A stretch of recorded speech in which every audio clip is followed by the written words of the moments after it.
مرداری یو ساروی دی او په خپله ترې نه ساه وخته. میته چاته وایي چې ما ته حج په انفه په خپل مرګ باندې مړ شي، څوک یې حلال نه کي، دې ته وایي مرداره. او مرداره حرامه ده. صرف دوه شیونه دي چې هغه حلالي ګناه او حلال دي، چې یو میه دی او بل ملخ دی. حدیث کې نبی کریم صلی الله علیه وسلم دا فرمایلی دي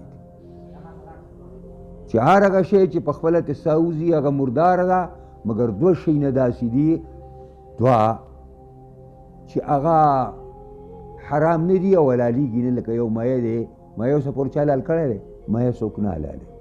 او ملخ هم لکه چې ملخان هم داسې دي لکه څرنګې چې میه دی، دا هم جایز دي، د دې خوراک هم حلال دی. دا اوس بله خبره ده چې زمونږ د قوم په خوراکونو کې نشته نو موږ یې نه خورو، او کوم شی چې حلال وي او ستا د قوم په خوراکونو کې نه بس مې خوره. نبی صلی الله علیه وسلم ته دغه د علاقې نه،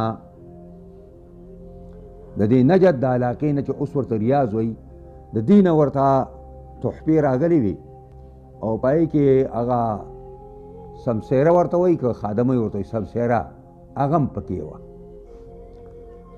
او ورته شوې وه، پخه وه. نبي علیه السلام ته په دا باندې دسترخوان باندې کېښودی شوه. نبي علیه السلام لاس ور وړاندې کړ. بعضې بیبیانو ورته ویل چې د الله پیغمبره دا خادمۍ ده. نبي علیه السلام ته لاس راښ کړ.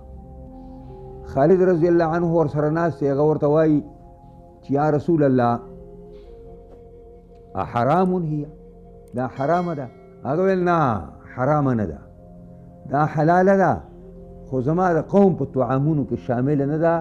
انی اعافه، زه بده ګڼم زما د قوم په یو خوراک حلال می، خو ستا د قوم په خوراکونو کې نه بس مې خورم. دې باندې صدقه نشته، حرام بیا نه ګڼې او خورم بس. نو دا دوه شیونه په خپل مرګ مري او دا حلال دي. او دمن مسفوحا